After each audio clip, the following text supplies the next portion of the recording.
Welcome to Rules of Villainy, where three new trading card game players quest and challenge their way to the competitive top tables and discuss their opinions on Disney's Lorcana. This is episode 12. I'm Villain Vince, joined by my two co-hosts, Villain Andy and the mayor of Lorcana, Brad. How we doing this evening, gentlemen? Good. Yeah, I'm good. Feeling great. I would say I was feeling great, but two things. One is that for those that saw me a few hours ago, I had a wardrobe change because I cannot, for the life of me, not spill coffee all over myself every Wednesday when I walk in to the coffee shop. I do this perennially, like almost every Wednesday. So I was like just dripping whole side with it. And I just like Heather just wrecked me with her Emerald Amethyst deck, and I was playing Ruby Sapphire. So she had you dripping with sweat. Just couldn't handle it. It was not my night, y'all. It's not my night. But hopefully we can have a good podcast. What do you think? Stop spilling coffee. We gotta This is how you drink coffee without spilling it. Well, or you just drink it out of a fancy chip cup. Oh, I love that mug. Oh, I told you guys I was going to bring my super cool Disney mug this week, and I didn't do it. I let you down. I let the viewers down. That's even worse. Maybe next week I'll premiere it. It's not unusual for you. Gives them a reason to tune in next week. Though, Brad. That's true. To be honest with you. Come on. Sheesh. I'm a villain, y'all. Okay. You are fulfilling that role this week too. I am. I've been rather curt, shall we say, this week. But let's get into it. So we're starting to get into release of Azure Seas. Azurite of Disney. Is it Azurite or is it Azure? Yeah. Azurite. Azurite. Thank you. Well, sorry. See, I appreciate the correction. Thank you. So Azurite Seas set 6. And we had a kind of a sneak preview of Oswald in the D23 set, which is nicely there behind Brad on the shelf. Still sealed in the box, right? Let me remove my enchanted scar so you can see it in its full glory. Yeah. Mine's open. You play with them without sleeves. Yeah. Oh, you fiend. Riffle shuffle. We need sound effects. We need like a sound effect board. No, quick tidbit, really quick. John, one of our listeners, went ahead and bought 4 of those singles before it was revealed that he was a legendary. We all assumed that he was going to be, and now he's got a playset of that Enchanted Oswald, and I'm very jealous of him that he got ahead of the curve on it. But yeah, I was going to say that's what we found out. We found out that his rarity is a legendary. We didn't know that going into this set. So what do you all think? Well, I do hope, for the sake of John, our viewer, who honestly I think will love and cherish the cards regardless, but I do hope it becomes a little more playable than it seems like it is currently. And because, like you said, it got ahead of the curve, might have grabbed a $5 legendary there. But it is a really, really spicy card. Like I think you have to play it on 3 to get the effect down before it gets removed with the brawl or something. But yeah, it's a cool card. I'm sure it'll be in one of those like crazy Tala decks or something, right? Yeah. I mean, I think no matter what, the card's going to be maintained somewhat of its value. There were only so many D23 sets. Yeah, it is the enchanted version. You're right. You're right. But yeah, I agree. I don't think I'm not sure that it is the most playable card, but we're really early into Azurite Seas reveal. Did I get it right? Azurite Seas. Man, I'm gonna really trip on that for a while, but hopefully I got it right. But we'll see. But we're still in Shimmering Skies, and speaking of that, set championships are coming up here in October. So Andy, I think you've got some special news for us here. Yeah, I think we announced it last week, but we just wanted to make sure you don't forget. We're going to be live streaming the Grapes Games Set Championships. What Vince exactly said that earlier. That one, right? It'll be October 6th You can expect it to be probably sometime in during the day. Probably, I think they started the last one around noon or so. I think they announced it was 1:00 Central this time. 1:00 Central. I think so. Okay, so we'll give you some exact times for sure, and make sure you're subscribed and you've got that bell rung so you get those notifications. And we may also Vince has been on me for some of the production fails we've had in the past. So, if you have that bell rung, you might get a notification of a surprise stream between now and October 6th, where you can catch some fun and riveting Lorcana content. To be fair, this is not on Andy's end. We're there's something going on with the YouTubes out there, and how it works with our streaming platform. So just doesn't seem to love how we're doing it.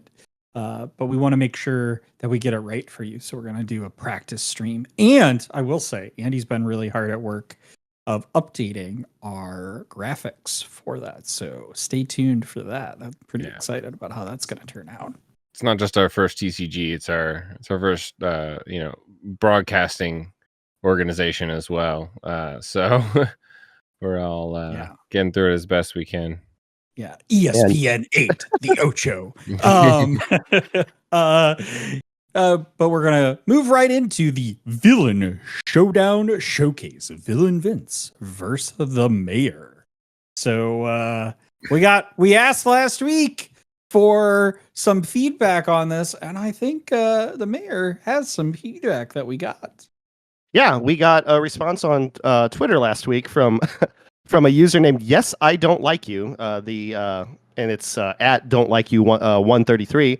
Said, rules of villainy. I had an idea for the competition for the playmat and prize card. Best of 3 constructed games, but kicker is you're only allowed to use each ink color once. So, for example, if you use Amber Steel game 1, you can't use Amber or Steel again in the other 2 games.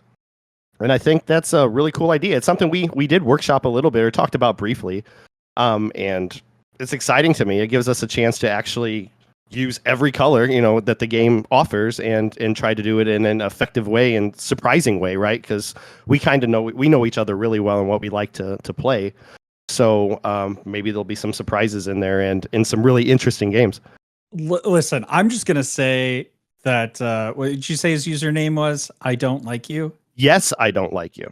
Yes, I Don't Like You lives up to his name, because I will say that means that I have to play Emerald if we do this. And so, yeah, I don't ditto, my friend, ditto. Okay. Gonna make me play the one ink color I dislike the most. If you're an Emerald player out there, God love you. Because I don't.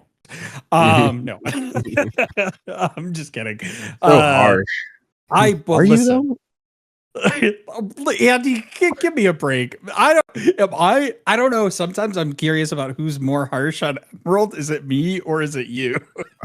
Look, I mean, I don't honestly. Emerald's not a great color in my opinion. It hasn't found its home yet, but I think it's better than some of the other colors. Even it's probably better than Amber in my opinion. I played mono green before I played mono amber. Wow. Well, I mean, I don't think any mono color is up to par just yet. I mean, I think you might disagree with the mono green that went into that one tournament. Yeah. Well, I mean, you say the best color in this game is amethyst? You gonna run mono amethyst? Yeah, I'll do it. You'll do it. You're gonna do. I'd bet money you won't do it going to Seattle. Seattle, no way. Yeah, take it to Seattle. That's crazy, man. I get 2 ink colors. I'm gonna use both of them in Seattle. Got to get me that Mickey. But yeah, so I think that's a great idea, though, and I think it's probably one that we will do with the many rounds in this battle. But Andy, what else we got? You're the head honcho of this tournament. Yeah, that we're definitely going to be doing that. I think we might even do that somewhere near the end as one of our big showdowns, because I really do like that idea. It keeps it close to constructed, but makes it a little spicy. Plus, we get Vince away from something other than Ruby and Amethyst. But we do It's my still home. It's my home. we do still want your ideas. What are some other ways you guys think sort of show your Lorcana skill set and skills? How can we pit these guys against each other to see who is the true best villain Lorcana player? We did have one comment. Shout out to our buddy Cody, who said he is on team the mayor. Let's go, Cody! And shout out to no one who is on team Vince right now. Ooh, sorry. Sir Hiss. Boo, Sir Hiss. Listen, guys, you all got to vote for the villain Vince. I was about to say villain Andy. You should vote for him too. Yes. But the mayor has overstayed his welcome in the in City Hall. Okay, in Lorcana Hall. Is this a challenge for my title? Wow. This I don't know. I don't know. I don't know. I didn't agree to that. Insurrection? Is it? Yeah. Ooh. Listen. This is a showdown. We're gonna make the showdown competitive. Listen, where I come from in high school, a showdown was pushing people in the lockers. I'm not gonna. Wow. I feel like that's something that just comes out of movies. Like people didn't even do that where I went to high school. I feel like that. It was in jest. It wasn't bullying or anything. It was pushed into lockers. Stuck there for whole No. periods at a time. That's a story for another Do time. we need to like unpack this trauma, sir? No, it's actually really funny. I spent the weekend with a bunch of buddies from high school because one of my friends got married. I was say you spent the whole weekend in a locker. I was like, dude, yeah, I mean that happens too. No, but we were reminiscing about just there was one of my good friends growing up. He's just the funniest personality, and it was just. You know, whenever he disagreed with somebody, he's like, you, me, showdown. And it became a just big pushing match until somebody gave up. It was really funny. Yeah, so I think thought it was a story for another time, but I just told it. So sorry, Andy. Go ahead. No problem. I think the first battle we're gonna see to sort of start things off, see who gets their foot across the starting line first, will be some pack rush, 2-pack battles, pack battles, what do they call pack rush now? That's the official name, right? I think so. I think so. Yeah. We got some official rules for it, and I do happen to I feel strongly that I have access to all sets. So we'll make this spicy, and we'll let each of you pick which 2 sets you want for your 2 packs. Can we do mono?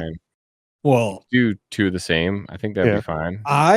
So few questions I have about this. One is, do we have to both pick the exact same ones? I don't think so. Do we have to know what the other person picked?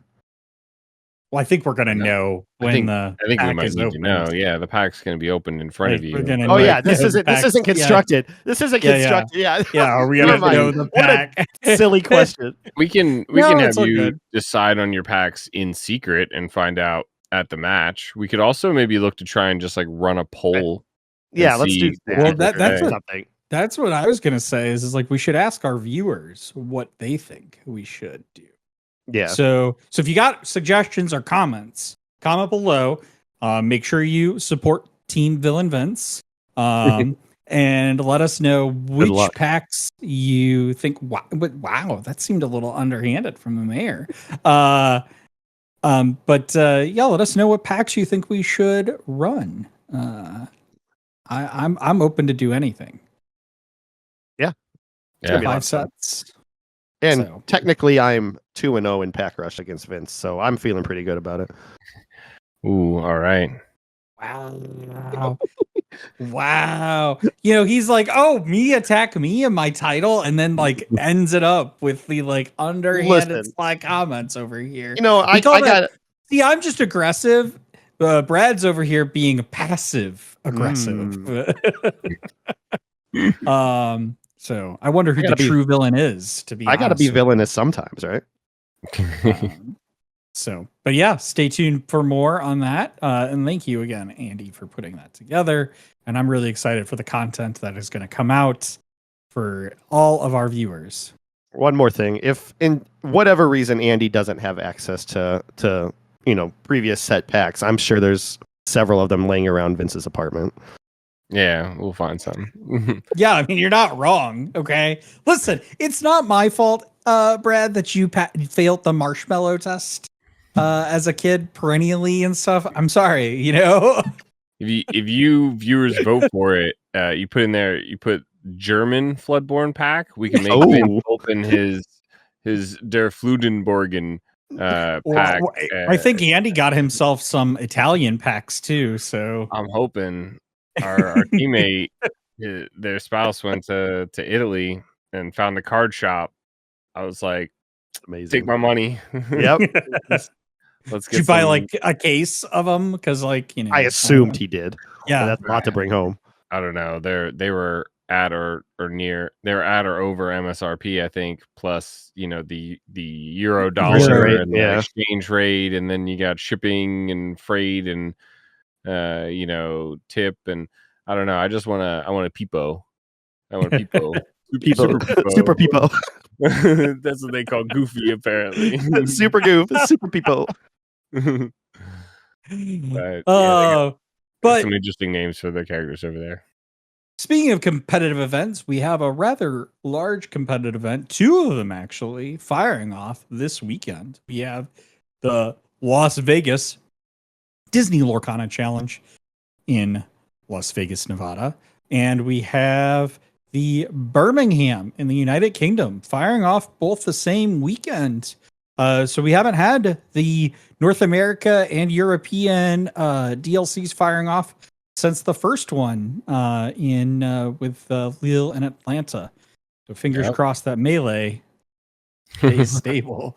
Yeah, no kidding. But I think there's going to be enough time difference. I think it shouldn't be as bad as it was in Atlanta. And hopefully Melee has made some robust changes since then. PTSD about that. All that. Yeah. You did not. Brad had a particularly poor experience in Atlanta, and a whole much better experience in night and day in Chicago. Night and day. Yeah. So Andy, tell us a little bit more about the DLC in Las Vegas. I think we have a member of the Rules of Villainy team. Yeah. Playing now. Team member Rekkless, aka Ron. Let's go. Ron. Attendance. He's gonna bring home the elusive golden Mickey. I hope so. I will say, if you do see Rekkless around, be careful. He is Rekkless. He is required to challenge anyone that is there. So if you don't, if you're not ready to handle it, then it can be jarring. But if you do, just don't exert yourself, and you'll be fine. Right. Yep. Yeah. But the good news is he can't quest, so just keep that up. Yep. How's he get the Mickey then? He's gonna challenge his way all the way there. He's gonna challenge his way. It's not called the Disney Lorcana Quest. It's called the Disney Lorcana Challenge. Okay. Boom. Exactly. Done. Yes. Mic drop. Yeah. We wish him a lot of luck in his endeavor to the top tables of Las Vegas. Yeah. Absolutely. Good luck, Ron. Yeah. Good luck, Ron. And hopefully maybe we'll have him on the pod at some point in the future with his golden Mickey to tell us all about that experience. And I want that so badly. And his wife is also playing. She's also a team member. Shout out to Britt. She is in Vegas, and we're getting one of the other golden Mickeys. Listen, I just want to say, Britt got the ditch in the set championship before Ron did. Yeah. So, and she got a play mat. Yeah. So, just saying. It could be Britt at the top table. But both. It's going to be both. That's what it's going to be. Would that'd be like first husband-wife competition, like top table. What a story that would be. But yeah, maybe we'll have one or both of them on the podcast in the future. Let me ask hypothetically, because I don't remember what all the pricing is, but if the book of all the cards are going to the same house, is there I mean, you're just playing for the win. Like you're both getting the Mickey. You're like what? If you're 1 and 2, and you're what other perk do you get from winning and not getting second besides the book? Besides the book, that's the oh, trophy. I think you get more cards. Or more Too, box, like, yeah. like So more and it's all boxes. going to the same house, is Yeah. what I'm saying. So they could. I mean, of course they're going to play it, but yeah, I'll be honest with you. I don't think they would let them draw it. I think they yeah, for sure, yeah, They'd be like, they're like, you're playing this match. yeah. It's like Oh, that otherwise, would be so amazing. otherwise we're disqualifying you. You get nothing. Oh, you lose. Good day, sir. I would do something And ma'am. Just be silly. Just Yeah. ink and pass for like 10 turns. Then play everything all at once.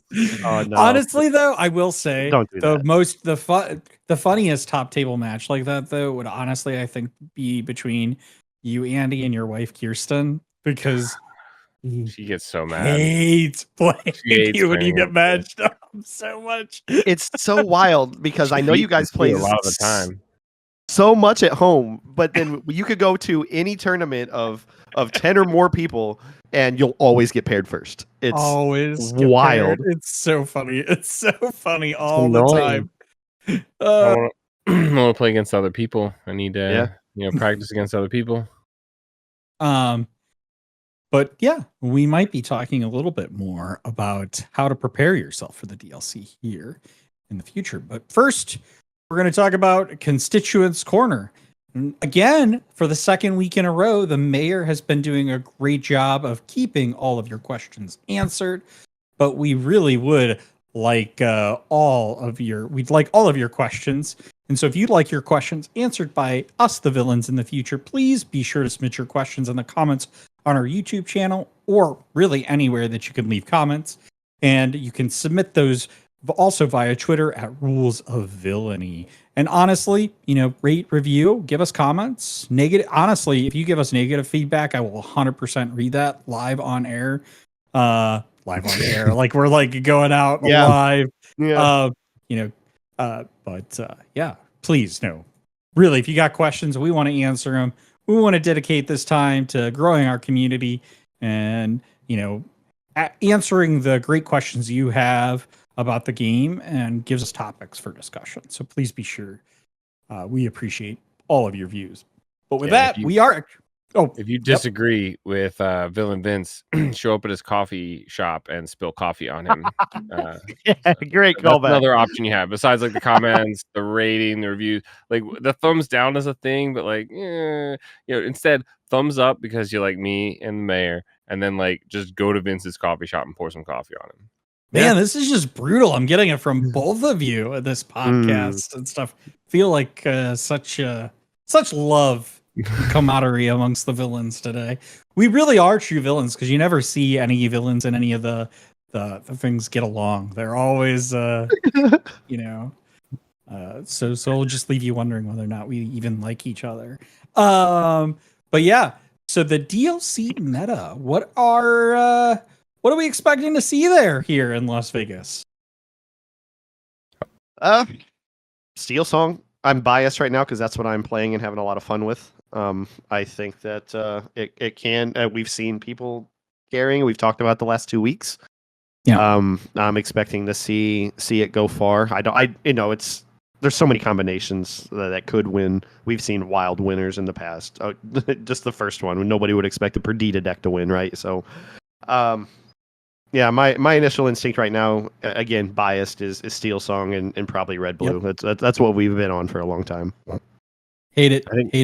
Both. I think jank decks there's gonna be a lot of jank decks. Yeah.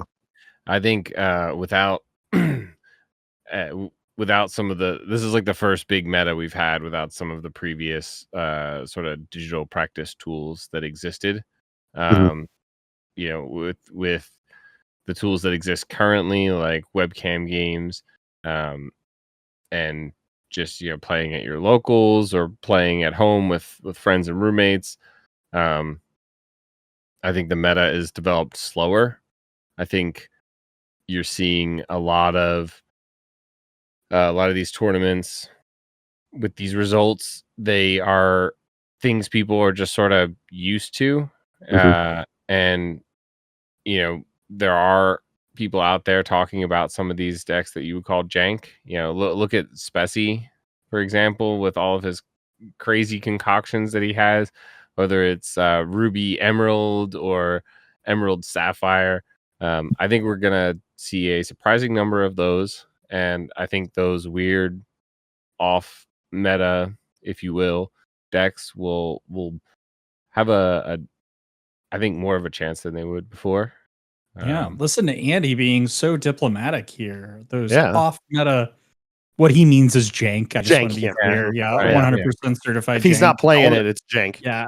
I want to play. I want to watch the match. This is Saturday, and I want to do a shot of apple juice, obviously, for every card that Clarabelle draws, and then I want to be wasted by the end of the finals. All right, I want to see crazy stuff happen. That like is that. some spicy apple juice. Yeah. All wasted on I'd apple like to try it, juice, please. right? Like you get apple juice gets you loopy, all the sugar, all the natural sugars. Yeah. Yes. Yep. No, I want to see a lot of that. I feel like we saw a lot of it when Bucky was gone in Toronto, and I think people will try and translate that over to this meta as well.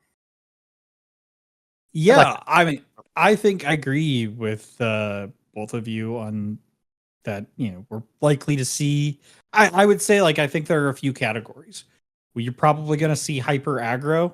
Like, I don't think that that's going away. So I would expect to see some players playing, particularly Amber Amethyst with the Daisy. I suspect that probably won't be very successful. But I could be surprised, could get lucky with some matchups. I think we'll probably see Ruby Amethyst, I think, is going to be a big contender. There's been one of the most played decks in pretty much every DLC. I imagine there'll be some fall off this one, but I still think a lot of folks are going to play Ruby Amethyst.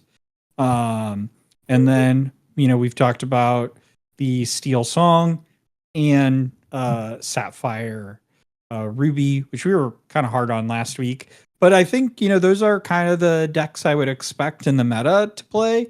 And, Andy's right. Like, this meta is developing a lot slower. We do, there's Pixelborn Connect out, which is for playing in live with cards, which is great. That's what you should do. But I don't think it draws the competitiveness that previous online clients did. And so I think a lot of folks are testing in private texting groups like we have, and trying to play out the decks that way. So there is an interest. There's possibilities for some surprising decks that nobody's thinking about right now. For sure. It's talking about this a little bit tonight with Will at Fortuna. It's like, is there any crazy deck we're thinking of and stuff? And what I kind of said is I think that the Baja Blast with Clarabelle would have been a deck maybe a few weeks ago I would have predicted. But, we haven't seen that deck do really well in any tournament. I think, Andy, you've got the ink decks that show what are the most played decks, not necessarily the most successful. And what did you say those were? On ink decks, the most played are by far Amber Steel, and then red blue Sapphire Ruby and Ruby Amethyst are close, fairly close to each other. And so I think I didn't calculate all of the other, though, all of the jank. It's those three and then the jank. There are some people who say that Blue Steel still has the Zoolander deck still has some merit to it. I haven't seen it. Yeah. I'm not convinced. But I think we're looking at somewhat of a classic rock, paper, scissors with the red blue, the being able to beat out the Steel Song deck And the Steel Song deck being able to beat out the Ruby Amethyst deck, and the Ruby Amethyst deck being able to beat out the Red Blue deck. In my opinion, I tend to favor the Ruby Amethyst deck. I feel like the consistency in that deck gives you a much better matchup spread against the fourth competitor, which is the Jank City Horde, if you will, the mob of whatever is out there, and I feel like the matchup into Steel Song is fairly winnable. Steel Song is not the most consistent deck. I know it has a lot of valuable cards in it, but I think there's a lot of different variations you can run. So I think one of the things you have to consider is that the 40% or so of the meta that might be controlled by Steel Song, you have to kind of slice that up into some very different playing, decks. Robin Hood package, Tinkerbell, flutes versus lanterns, and how many Naveen's are you running? Are you running the correct amount or the incorrect amount, right? Like, what do you mean correct amount? What? There's no correct amount, right? According to Candio, 4 is the correct amount, and any other amount is, and I mean, he proved himself correct, right? He had 4 and he got first in the 10K, and then he had 3, got second. So, the only person to blame is himself. But even between those two builds of those two DeCandio decks, you can see how different they can be with just a couple different cards. It could change the play of it a good bit, and in my experience, not as consistent as I would like it to be. It can be a little more hit or miss. When it hits, it's great, but when it misses, it can be tough to come back from. Yeah, there was a moment on Monday night where I had my 1, 2, 3, 4 play set up, and then I bricked by drawing it, altering into 3 uninkable songs, and to that point, I ended up playing Naveen on 4. And I forget what song I played. Of course I had one. It wasn't the wheel because I didn't want to give the red blue across from me more cards. I was playing a mirror, and he was bricked too. So I got the quest with Naveen like 4 times in a row for 8. I ended up losing that game, but it feels so bad because the amount of uninkables is just you have to balance. Just like any deck, you have to balance it, but. More often than not, with these new aggressive Steel Songs that the Candio's running, he's running a lot more aggro at the beginning to make up for the lack of the red blue has and such as they're ramping up, and so he's playing less songs too. So there's several times where I whiff with Ariel, looking at the top 4 and trying to find a song, and it's rough when that happens because now you're just sending 4 characters that you could arguably use in a lot of situations to the bottom of your deck, and you're never going to see them again because whiffing with her hurts. It sucks so bad. Yeah, less bad than Visions of the Future. Getting like 4 great cards you want that you now need to send to the bottom of your deck. Yeah. What about Emerald Amethyst? I think that's another deck we might see in the meta. Like, I agree with you. This is the first meta where I felt it's like very rock, paper, scissors. Or, in previous metas, I would say it was less so. And yeah, I mean, I think you can make the argument maybe it was. I disagree with that opinion. I think there's a lot more. It's okay to be wrong. There's a lot more variance. Listen, I mean, I know you're wrong. I don't have to think. But Vince not thinking. What's new? I think Emerald Amethyst is the spiciest. With momentum behind it, we've seen a lot of people preparing with it. Earlmeister's been playing a lot of it. He's the one, right? Yeah, who's been playing it a lot and championing it. And we had Lyle as our villain of the week a couple weeks ago, and it's a really interesting card that's found its way into play after a couple of sets of existing. And I would like to see it, but I just think the other decks are just the removal is, it has to hit the ground running, and then of course it has the lore removal that that helps, a little bit and can be game deciding. But to me, this is really impossible to predict. I think it does absolutely have a chance. I'd like to see spicier decks win. For 5 sets, we've talked about Ruby Amethyst and Steel Song as the 2 decks that have dominated the meta. And so something like, Emerald finally having its time excites me, even though I don't play it as much anymore. So. But even though we've talked about the certain decks dominating the meta and stuff, it's doesn't guarantee that deck is going to ultimately be the victor. We've had actually quite a bit of variance in top tables in all of these DLCs. And I think that Lyle is a pretty spicy card in the deck. It's nice to see a card that came out in Inklands. Is that an Inklands card? And it saw a little bit of play, but then kind of fell out with Ursula's return, and now we're seeing it come back into play in competitive play, especially.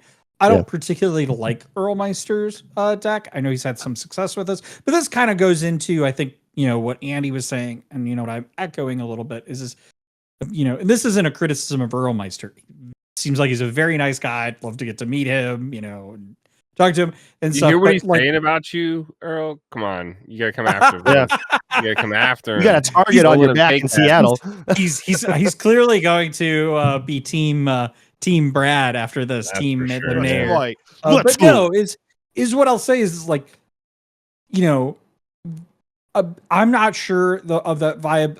I'm kind of echoing and agreeing with what Brad is saying here. Is I'm not convinced of its competitive chops, because some of these events aren't that competitive. You could be a good player, you could have an interesting deck, but it's when you go to these DLCs and stuff, it's you're going to interact with a lot of players in that first kind of 9 rounds and stuff, but you get to the top 64, you're dealing with a lot of really competitive players.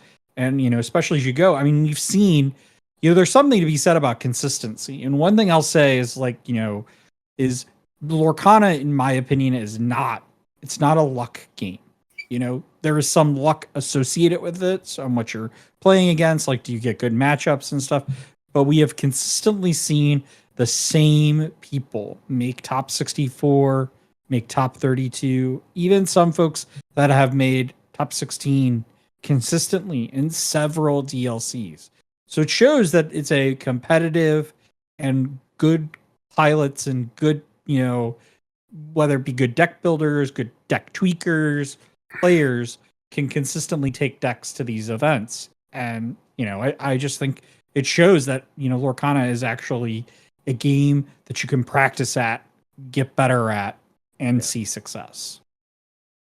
Yeah, it's one of those things where it's a lot of localized metas, coming to one place and trying the stuff that works there and then quickly realizing. Of course, we have the internet and we see people playing these things but I agree with you where it's I lean. There's very, very much competitive, 100%. I do think that in my mind when I approach the game that I know there's a level of luck in the matchups. There's a level of luck in the draw that you get. So that's the variance that, makes it, kind of why some states, call it gambling, right? They have certain laws against things or regarding games like this, but it's the players that, like you've mentioned, that see, the changes in those decks and what to expect and can adjust to be okay, this card just came out and people are going to think it's going to do this, and my deck's it's not really a problem against my deck, but that card will be, so I got to make an adjustment here. And that's the level of thought that it's going to take me a long time to and a lot of practice to actually put into the game, right? It's actually kind of wild just watching the same people get that far and being wow, to me it's I just have bad luck sometimes. I also play jank things, as Andy would say, or have bad luck at times with the bricking. But it's crazy to see the amount of success that some people have over and over again. And if I had the capacity to build decks like that and adjust, it would. I lost my train of thought as I was saying this, but no, it's good. It's the player, Brad. I mean, these people, they're they're making good decisions, and if you make the more good decisions you make along the way, the more you even out the variance. I think you'll have some people say that Lorcana is a fairly high variance game, while others will say Lorcana is a low variance game.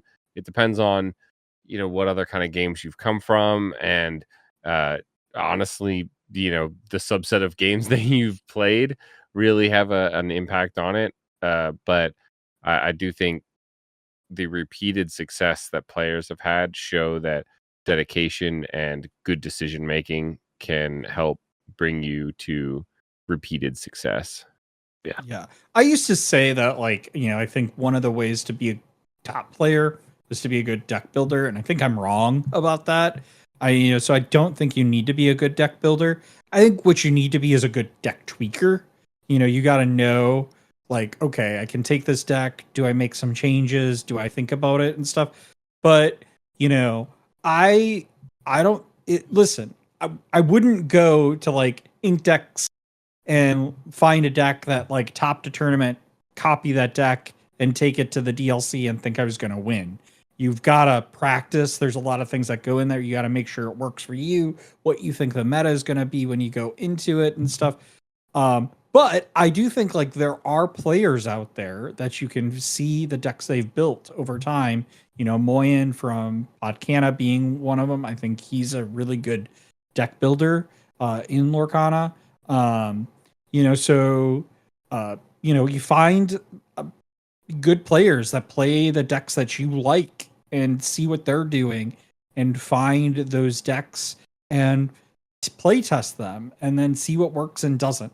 What I would say is don't do that now. Whatever you're playing right now is what you should be playing in Las Vegas. Don't make any last minute changes. If you've been playing what you're gonna do the best at that. Even if you don't do well, it's totally fine. I think out of the three of us here in Chicago, I did the worst out of all three of us. You're beat by a child, rankings. Vince. No, not in that. Not in the main tournament. I got beat by a child 12. in draft. It was in sealed. I got it in sealed. Sounds like copium, all right, Vince. That's all I hear is Listen, good for that kid though. That's amazing. I like hearing that kids are successful with this game because you're a good player. It's not an easy win for the kid, right? So no. They were definitely. I was trying to win that round, and yeah. I wanted those tickets. I wanted those tickets. Yeah. But I mean, sometimes you got when you're playing those draft and you get that support whole chain going on. But anyway, getting off topic there, going down to the line of the side events. You don't want to. The whole point of this is we don't want you playing the side events. We want you to play in day 2 in top 64. And so how do you get there? You get there by playing the deck, knowing your matchups, knowing what you're weak against, and knowing your outs in those weak kind of decks and stuff. So I guess I would say to you both, what would you play going to Las Vegas? Vegas? Well, I didn't even think about that. I don't even know what I'm playing in Seattle, and that's a month and a half away. You go first, Andy. I'm going to decide what I would play in Vegas. Yeah, I mean, I would most likely play Ruby Amethyst. I think it's the most consistent deck. I expect the meta to develop a good bit more when we get closer to Seattle, so I'll be able to have maybe a different opinion then. But I feel like Red Blue might be the best deck, perhaps, but it takes at least X% of variance in your favor, as well as a lot of very, very good decisions throughout your journey of all the games that you play against all your opponents. And it's a lot of work, and I feel like I'm not that good. So let's play Ruby Amethyst and go for the more consistent path. I did want to touch before, you were talking about Emerald Amethyst, and I think also Steel Amethyst also deserves some shout out as well. I think the problem with non-Ruby based Amethyst partners, while Emerald is great, I love what Earlmeister did with he basically used the Amethyst draw, the insane draw that Amethyst has to try and minimize the variance that comes with all the 1s and 2s and 3s of that they had with all these different tech options that they had in the deck. Things like Cricky and a couple cloud kickers and only 2 or 3 Lyles in there, and a bunch of 2s and 3s. And they said they specifically wanted a lot of these for different tools to be able to have and different options. But ultimately, I think those tools are just not as great. Same with Steel. They're just not as great as the red tools. You get the same draw. You get the same kind of boost towards that goat bounce win. But Right. you don't have the Ruby to keep everything away from you. Yeah, I think the thing that's one of the reasons why I'm like somewhat critical of Earlmeister's decisions here is that one thing I would say is a strong deck plays to its strengths, not its weaknesses. So when you're trying to tech against a lot of things, you end up making your deck, I think, a lot less consistent, a lot less better.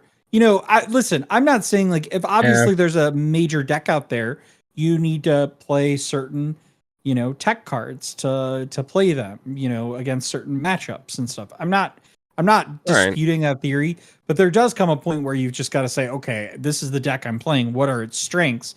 And I need to play those strengths and then understand that like I may not have that out. It's like, it's like the kind of like Tremaine and Medusa debate in Ruby Amethyst, right? It's like, do you put Tremaine down because if they say, Medusa doesn't take care of Tamatoa, so you put, or as Brad likes to say, Big Tammy, That's is, right. is that, sometimes you're going to lose that match, and like you've got to play to the strength of your deck and find the outs that matter and not add these other kind of like outs, to try to get yourself out of all situations, right? Yeah, I think Tremaine is bad for the reason you described, but it's different to sort of what you're saying there. I think like I think it's not necessarily just a matter of like all these tech cards. It's a matter of having, all these other decks have different ways to deal with your stuff, right? If you don't have a universal answer that is immune to all of your opponents, essentially, then there is certainly the option to run multiple different options. And that's essentially what Earlmeister is doing here. He's saying like, look, I have cards like Cricky, which are great against things like locations. I can use all my board presence to take out locations, but they're terrible against, let's say like Ruby cards where a Medusa might come into play or so.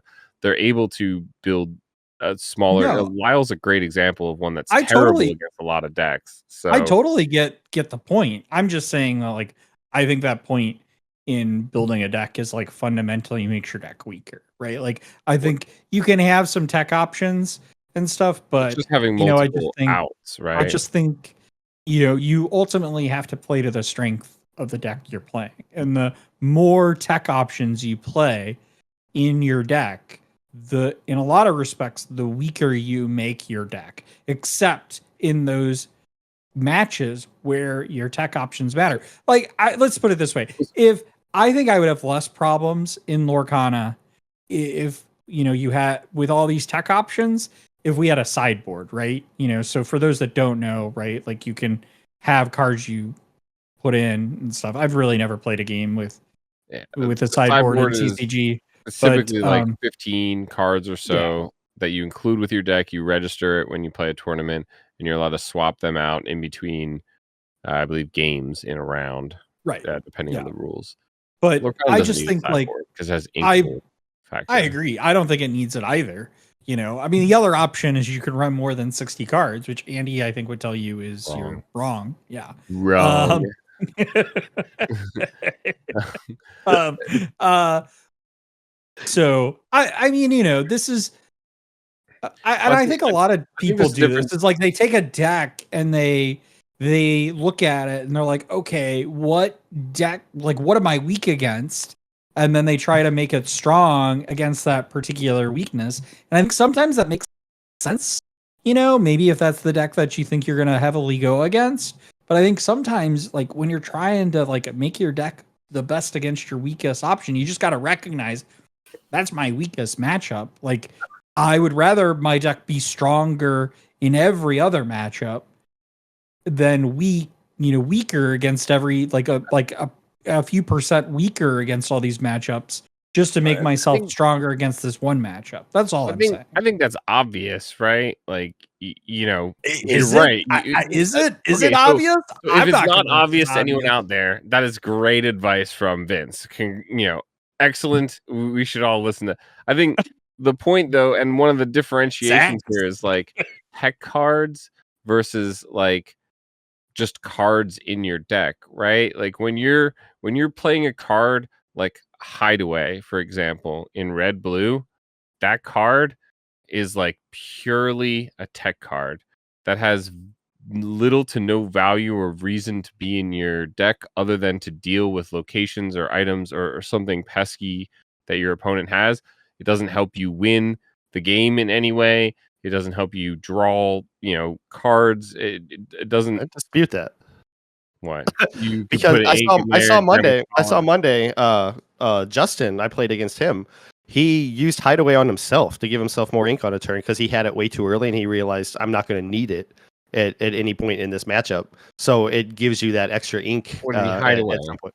It was an item. Like a popsicle or something. Popsicle or something, yeah. And I was like, I've never seen anybody do that. And there's always niche cases and stuff, but there's a difference between tech cards and just like cards. I think a lot of the cards choices that went into Earlmeister's deck or something that goes into like a green blue build or even any build really that has 2 ofs and things like that in it, there's definitely the cards can be fundamental to your deck, right? Like at any point in time you're looking at a card and you're trying to decide, is this card valuable to my win condition?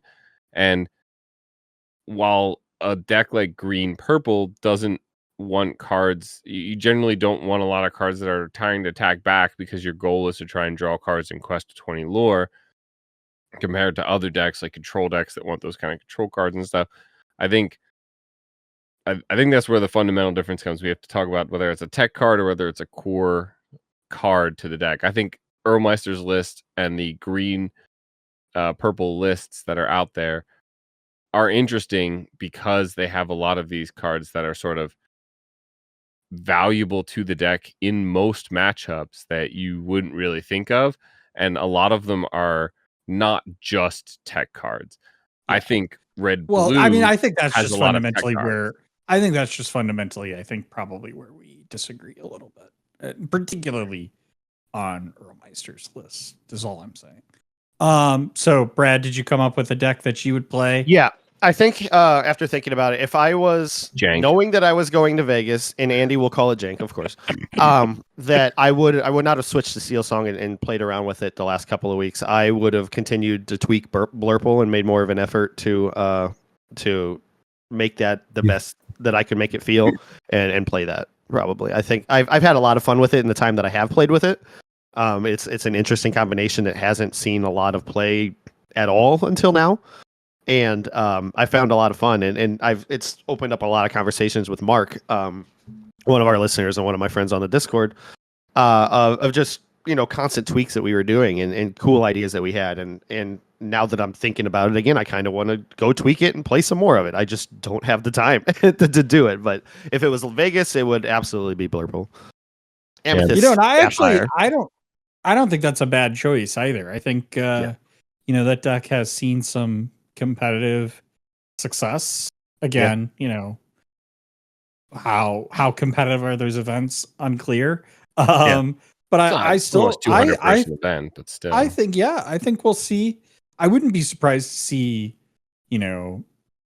Loredle in the top 64. I don't know that I would predict it to win the event, but I could definitely see it doing well. It has a it's got a, you know, that Andy will say, and I think, you know, he's probably right, that the amethyst is the best color or ink color in the game. And so I think if you Brad disagrees. No, I think it's Sapphire.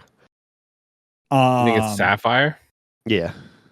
That ramp is too good. Once you play Sapphire and you're used to that ramp, like it's hard to go back to any other combo because you know you have so much ink by turn.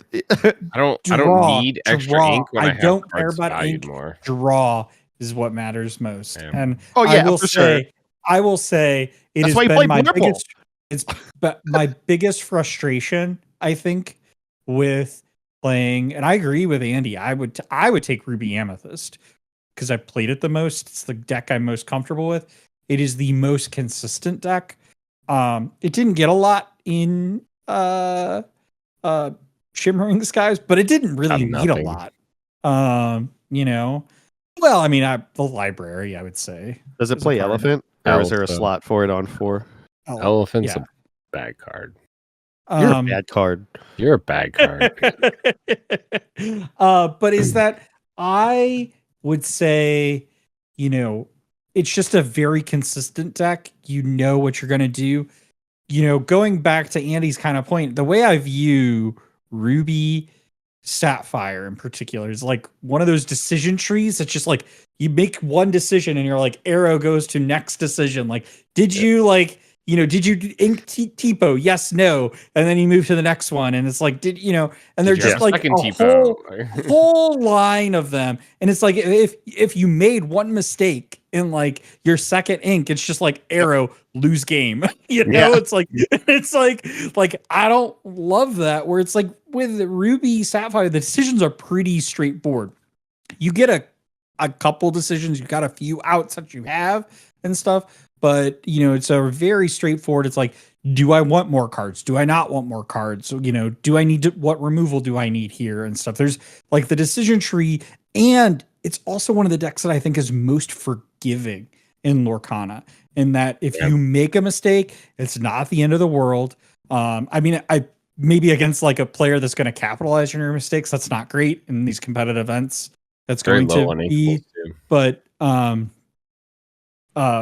but yeah, it's just one of those decks that I have. And like, I've been so trying. I want to love Ruby Sapphire, and I don't, is the problem. I think it's going to do really well in Las Vegas. I do. I think there are going to be a whole multitude of variations. I think I would like Ruby, a more item heavy Ruby Sapphire, but I just don't think it's competitive. I mean, I know we kind of did see one win in one of the DLCs. Both did it win or did it do? Or Bologna? I think it was Bologna. Yeah. It won. It's just one of those. The problem I have for it is that I find myself, which sounds crazy, but I always find myself running out of cards in that deck for some reason, because the draw engine is just so weak in comparison to Amethyst, whether it be Amethyst Steel, whether it be Amethyst Ruby, whether it be Amethyst Sapphire and stuff. Just being able to play things like Rabbit, Sing Friends, if you've got, you know, locations, whether it be Queen's Castle or the library. And in Sapphire, you've got Hiram. Don't forget Chernobog's Broom, and you've got Broom. Yeah, exactly. Animal Maleficent. You have so many options. Yeah, you have so many options of cards. You're right. Yeah, I mean, I just forgot all of these options.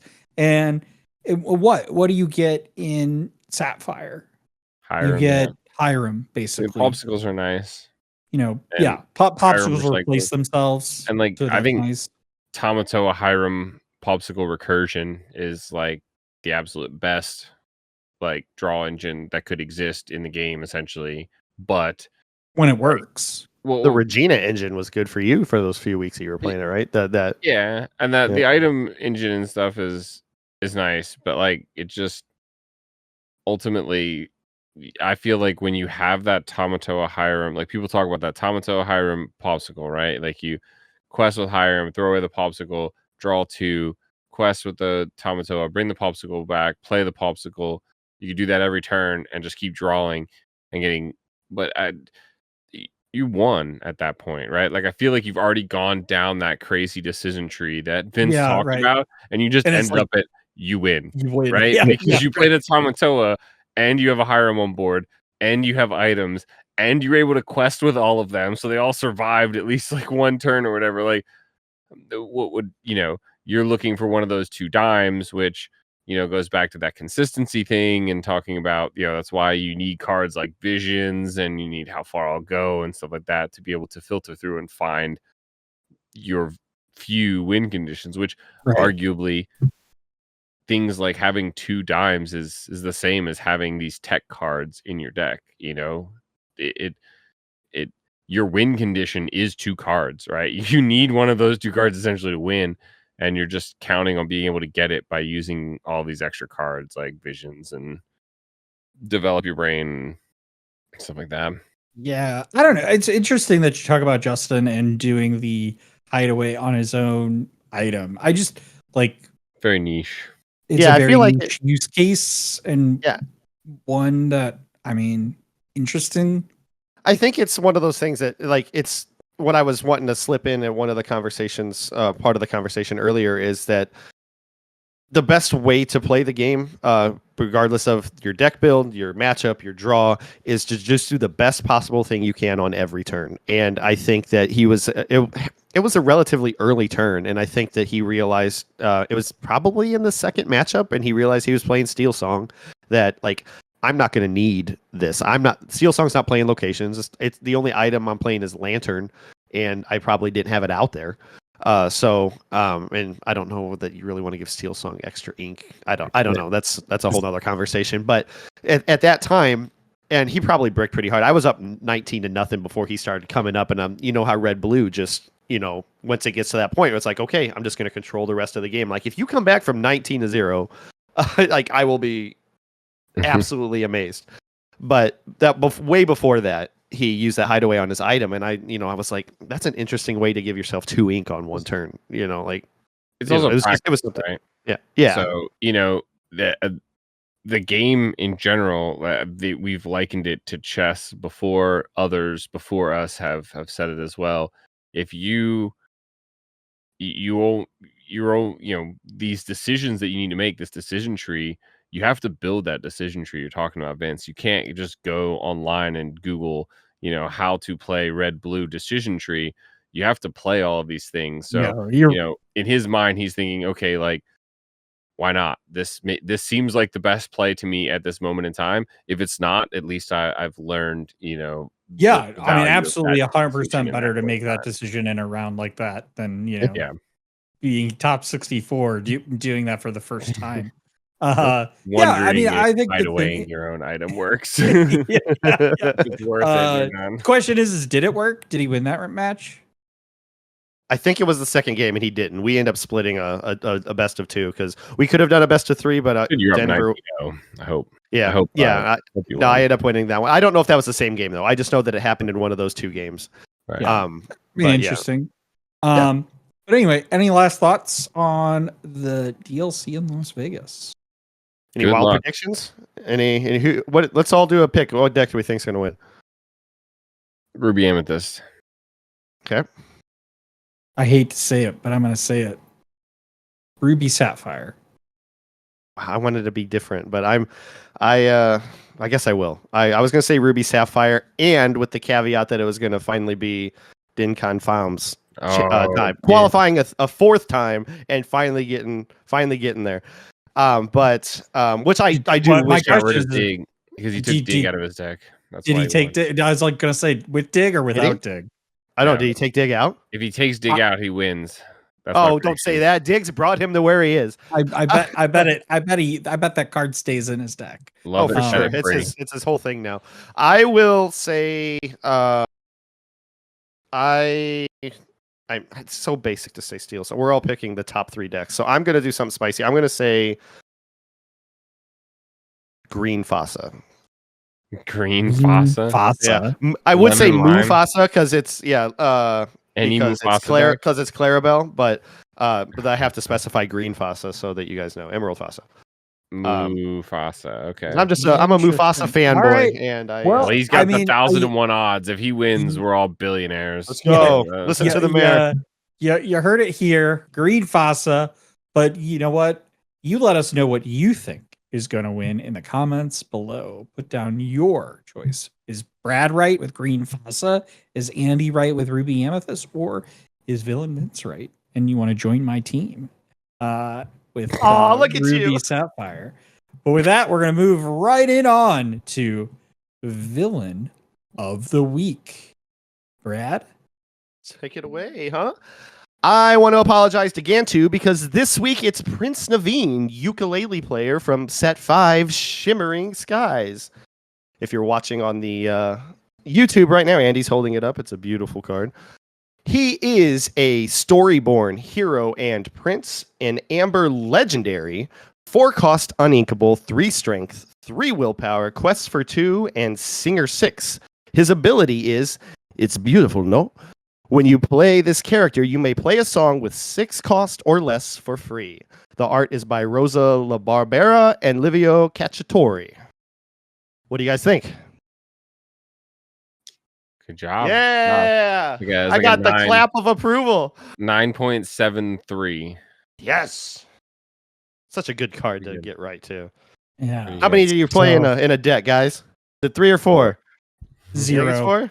0. It's a lot of uninkable. It's a lot of Well, uninkable. Vince can't play it. He's in so Ruby good. Amethyst, so Yeah, I can't play it in Ruby Amethyst. It's the wrong color. you yeah, wait till you see it get so- played against you in Ruby Amethyst, bro. You're gonna be crying. Listen, I just remain thoroughly unconvinced by this card. So you two please convince me why this is a true villain. This is a better version of Jim Hawkins, essentially. So Yeah. what made Jim Hawkins so crazy was that I think it's 5 cost. And you get a 4 cost or less location for And free. inkable. And he's inkable. So 5 cost, you pay 5 ink, and you're getting a 5 cost character. You can argue its stats or whatever. You're getting a 4 cost location, so now you're up to 9 ink worth of value, and you're moving Jim to that location for free. So at least 1, but I think a lot of times the RLS Legacy was there. It's 2. Yep. So 1 or 2, you're getting 10, 11 inks value for 5. Anyone who knows a good deal, 11 for 5 is a great deal. So Prince Naveen is the same deal, right? I don't think there's any good 6 cost songs in Steel Song. Not Steel Song. He might be played in like Ketchup Mustard, where you can hit on that Pirate's Life, baby. Pirate's Life, but Jank City. We'll leave that for come the on. mayor. We'll leave that for the mayor and Bessie. But just being able to play Naveen and sing any song really in Steel Song, 3, 4, or 5, the damage spells or the Whole New World is just chef's kiss. It's like such value. And but I mean, and he's a 4 cost. Counterpoint though to that is you talk about Jim Hawkins and 5 ink with 11, potentially 11 value. Now you're talking about a 4 uninkable card that gets you maybe 3 to gets you 7 to maybe 9 inkable. Right. Well, no, there's no 6 cost card that's really a value. Right. Yeah. And I think the biggest thing is that Steel Song already valued so much off of those songs, whereas Ruby Amethyst or whatever deck you were playing Jim Hawkins in was like it didn't want to play all of those locations. And so the locations are the bad part. Obviously, Naveen could be better, but I think like he fits so perfectly. And I should back up. DeCandio says 4 Naveens is correct. I'm playing 3 in my Steel Song. I'm playing 3 as well. I could potentially do 2, right? Like there are a lot of uninkables in that deck, and there are good arguments for other cards, but Naveen is arguably one of the best cards we saw. It's certainly the best legendary, I think, that we saw out of this new set. And it is, I think, an instant consideration in any Steel Song deck, and is a Yeah. So you think this is better than even Clarabelle as a legendary? I mean, I think it's a bit more playable. I mean that No, argument no. might come up if my Green Fossil wins Vegas, and then we can compare. What's great about I guess my no, you go talk on, go on. you talk about 4-cost uninkable. Same with the Rabbit. If the card's good enough, 4-cost is not that hard to be uninkable. Yeah, and what his line is, he comes out at the latest at 4, right after ideally Ariel sings on 3. So whenever he comes out, he's singing something. Ideally, after you've played 4 turns, he's singing Whole New World for free, and then you have a whole brand new hand refresh. One of our Twitter responders to my tweet today said that a lantern into turn 3 Naveen for a free Whole New World is a chef's kiss, and I think that's the ideal line of him. Yeah. Of course, you have to have both of those in your hand at the time that you do that. And that's 3 uninkables, so it's kind of stuck building up to that. That's kind of my point with why I struggling to see somewhat. Here's the thing: in a vacuum, I agree. This card is like chef's kiss, villain material, but in actual practice, I'm remain unconvinced that this is that much of a villain character, because of this whole kind of thing you say is you have to have these all these uninkables that you're potentially bricking with, and also in the current build of Steel Song, there aren't a lot of songs, so there's a potential you're putting this on the board, and you're not getting the trigger off of it, and that feels honestly that's the problem right now. Is, as we alluded to earlier, was that the versions that we're seeing from Decandio is that there's a lot of early aggro that's taken those spaces of what the songs used to be. I almost disagree with that, though. I mean, 4-cost 3/3 2 lore with Singer 6 is not a terrible card to have to play just without that ability on it. But I think what it really is that, like Brad said, Ariel, your previous line in Steel Song was Ariel on 3 to pick up the Whole New World, to play the Whole New World on 4, right? Or to pick up whatever, and then you have to exert her to do it, but play Whole New World on 4. And so you've dumped your hand and you've refreshed yours on 4. Just like Tipo added to 1 jump, being able to ramp on 2 to get to that crucial 4 drop in Tala or Hiram, I think Naveen just adds consistency to the I'm going to Whole New World you on turn 4. Because even if you don't have the aerial, if you have Prince Naveen and Whole New World in your hand, on turn 4, you play that down and you wheel them. Granted, in my limited testing, I don't prefer that line, right? I don't necessarily like having to spend all of my ink. I would much rather sing a Whole New World. I'd much rather sing any song. That's how it works. But being able to get the body down and sing the Whole New World is still, I think, a great. And then you still, after you refresh your hand, you have Ariel to sing whatever Zeus or whatever big song that you want to do to deal with their board. So, and unless you don't have the aerial, right? That's the thing. You don't need the aerial anymore to be able to. If you have the Whole New World and Prince Naveen, you don't need the aerial to be able to sing Whole New World on turn. You want to draw into those, right? You're not keeping those on the altar.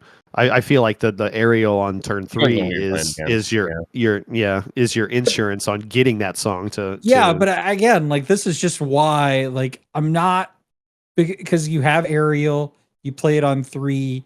You can then play it. You can just sing a Whole New World on 4. What does Naveen just gives you another toolbox but again, to if you play the body? If you don't have aerial on 3, but you have Naveen in a Whole New World, Naveen is a way to play a Whole New World on turn 4, just like aerial is a way to play a Whole New World. So you're basically saying you're giving yourselves 8 options in your deck to play a Whole New World on turn 4 versus. Correct.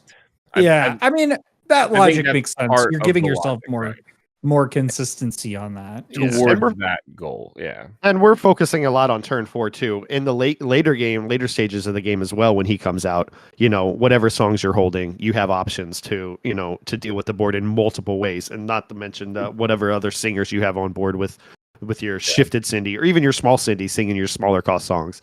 And listen, I'm not against this card. I think it's a good card. I think my like pushback on it, a lot of it is like I'm just not convinced it's as consistent as I'm being told it is. To be fair, I'm not really an Amber Steel player. It's a deck I've played a little bit here and there. And I think a lot of people have qualms with I particularly don't, but I know a lot of people, there's a debate about the value of singing. Like, is it a good mechanic in the game or not? I think, yeah, it's right. People think it's broken. I disagree. I think that's not right. Design. It's completely broken. I think it brings a new flavor to the game. That's really interesting. What I think the problem I have with this card is that I wish there were better songs that it could sing that had more value. There will only get better songs. I agree with that. I think this card only does get better. I just don't know if it's good right now. Just like you can no longer print a card with 3 strength or less without Madame Medusa knocking on your door, you can no longer print a song with 6 costs or less without Naveen being part of the consideration. Yeah. I think you could slide them in like lemon lime. There's some interesting things you could do there with like your welcome, bring him out, sing that for free. You can bounce him back, and get to it certainly does. I think if there are more especially even more expensive sing together songs and stuff, the singer 6, shake a stick at. Nothing to shake at. So I do think there is some value for sure there. Like, I don't know. I'd have to play it more, I think, to feel like on turn 4. Do I really want to play a whole new world on turn 4? And I guess the answer is sometimes yes. Sometimes it depends. It depends on the matchup, but yeah, ideally that's my biggest question. Yeah, your draw engine and steel song is mostly Rapunzel, but there's a lot of times where you don't have damage to get the full value from Rapunzel. On the character, so you rely on that hand refresh and the disruption that it can. But previously, the earliest you could do it was turn 2 with the Queen package. The earliest you can do it now with the Naveen is 3 if you're running lanterns. But I guess my main thing is every time I've ever played Steel Song, I will alter my hand and somehow I will get through 4 the whole course new of worlds. 4 whole new worlds and then play one. And now that's when I'm just like before you put anything on the board. Again, going back to that directional shade arrow to you lose. But any last thoughts? Yeah, before we bounce on that, I'm really bad at reading user submissions. The comment that I read from Twitter earlier was from Lanxion on Twitter, and the another comment was from Yukon Gold Refractors that said, "I'd love to find a good way to play Pirate's Life with Prince Naveen for free in a good red-yellow deck." And I think there's an opportunity there to experiment with some lore siphoning decks with like Big Aladdin and Little Aladdin and Rapunzel, all those things that take lore away in a red-yellow deck. So that could be a lot of fun. Bring him out and just instantly do the Aladdin effect with a free song. Yeah, Andy, absolutely. I agree. Awesome. Good luck in Vegas. Everyone is going. And thank you for the comments too. We love hearing from you. Yeah, and we want more comments. So let us know your opinion. Should Prince Naveen have been the villain of the week this week, or should we have chosen somebody else? You can let us know in the comments below. And with that, if you've enjoyed this episode, please rate and review us on Apple Podcasts, Spotify, or wherever you listen. We're thankful for your listening ears on our podcast. We're also on YouTube, so please be sure to like and subscribe and hit that bell icon, as we've said a few times this episode, to be notified of our next episode. Until next week, stay safe, fellow villains, and be wary of wannabe heroes who want to disrupt your villainous plans. And as always, remember, the rules of villainy.